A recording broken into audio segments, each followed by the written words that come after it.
Bonsoir Jules, Bonsoir Mario. ça va bien? Très bien, merci vous-même. Ça va bien. Alors comment s'est passé Jules l'année 2022 chez MindFirst et chez Etenea? Alors on va pas refaire l'histoire, hein. 2022 c'est une année très compliquée pour tout le monde, que ce soit sur le front des actions comme sur le front des obligations, ça a été assez compliqué. On a notre activité MainFirst qui forcément a été assez impactée, puisqu'on a des fonds qui sont aujourd'hui, à l'heure où on se parle respectivement, entre moins 22 et moins 24% en year to date. Donc effectivement, c'est pas une très belle année.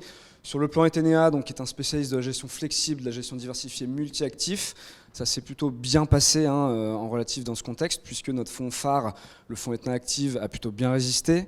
On a lancé également un nouveau fonds en cours d'année en France, un fonds qui existe depuis maintenant 3 ans, mais qui a été lancé cette année en France, qui a lui aussi très bien résisté, qui, encore une fois, à l'heure où on se parle, affiche une performance de moins 2,62%, donc en year to date, ce qui est plutôt honorable dans ce contexte très compliqué.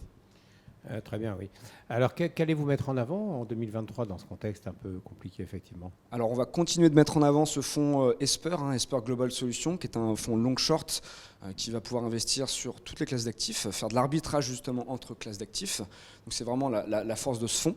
Donc on va continuer de le mettre en avant pour la partie peut-être plus cœur de portefeuille, pour des clients un petit peu plus prudents, qui ne veulent pas forcément beaucoup de volatilité, puisque le mandat du fonds, c'est d'apporter une volatilité qui est entre 6 et 8%, pour une performance en absolu qui serait aussi d'elle de 6 à 8%. Donc pour l'instant, sur 3 ans et demi depuis le lancement, c'est respecté.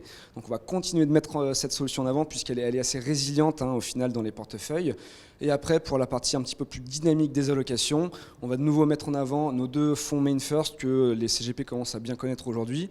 Le fonds MainFirst Top European IDs, qui est donc un fonds blend, plutôt value, sur les small mid cap en Europe avec un biais sur l'Allemagne.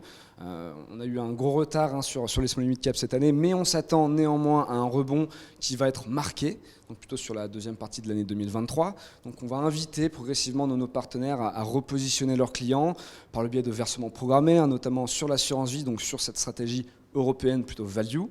Et enfin sur la stratégie un peu plus internationale, un peu plus globale, multithématique, on va continuer de mettre en avant notre fonds MainFirst Global Equities, qui pour le coup est un fonds pur croissance. Eh bien merci Jules, nous en reparlerons l'année prochaine avec vous. Et d'ici là, une bonne fin d'année aux équipes de MainFirst et d'Etenea. Merci beaucoup Mario, à vous aussi. À bientôt, au revoir.